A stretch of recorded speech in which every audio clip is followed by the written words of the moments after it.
Hi friends, ఎలా ఉన్నారు? నేనైతే చాలా బాగున్నానండి. ఈరోజు నేను చేయబోయే రెసిపీ ఏంటంటే ఆంధ్ర స్పెషల్ సాంబార్.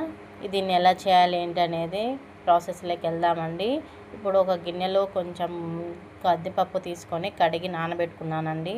ఇప్పుడు స్టవ్ వెలిగించుకొని ఆ గిన్నెలో కందిపప్పు వేసుకొని కొంచెం పసుపు నూనె వేసి ఉడకబెట్టుకోవాలండి.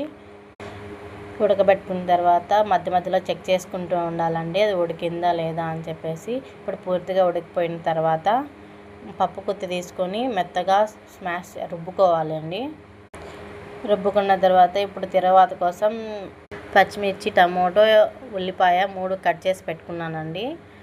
ఇప్పుడు స్టవ్ వెలిగించుకొని ఒక గిన్నె పెట్టుకొని కొంచెం 2-3 టేబుల్ స్పూన్ల నూనె వేసుకొని అందులో ఆవాలు, జీలకర్ర, ఎండుమిర్చి, ఉల్లిపాయ, ఇంకా కరివేపాకు కూడా వేసుకోవాలి. నేను అక్కడ చూపించడం మర్చిపోయానండి, వేసుకోండి మీరు.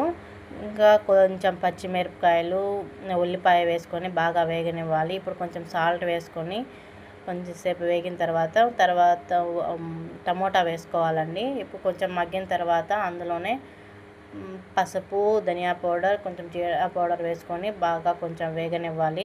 ముందు మనం పెట్టుకున్న పప్పును అందులో వేసి కొద్దిసేపు కళాయి పెట్టుకొని చింతపండు పులుసు కూడా వేసుకొని ఇప్పుడు కర్రీకి తగ్గ ఉప్పు సరిపోయిందో లేదో కొంచెం వేసుకొని కొంచెం వాటర్ వేసుకోవాలండి. ఇప్పుడు లాస్ట్లో కొంచెం సాంబార్ పౌడర్ వేసుకొని ఇంకా 10 మినిట్స్ ఉడకనిస్తే, ఒక పొంగు రానిస్తే మన సాంబార్ రెడీ అయిపోయినట్లే. ఇప్పుడు ఈ సాంబార్ మీరు ట్రై చేసి ఎలా ఉందో ఏంటో నాకు కామెంట్లలో తెలియజేయండి. Thank you for watching.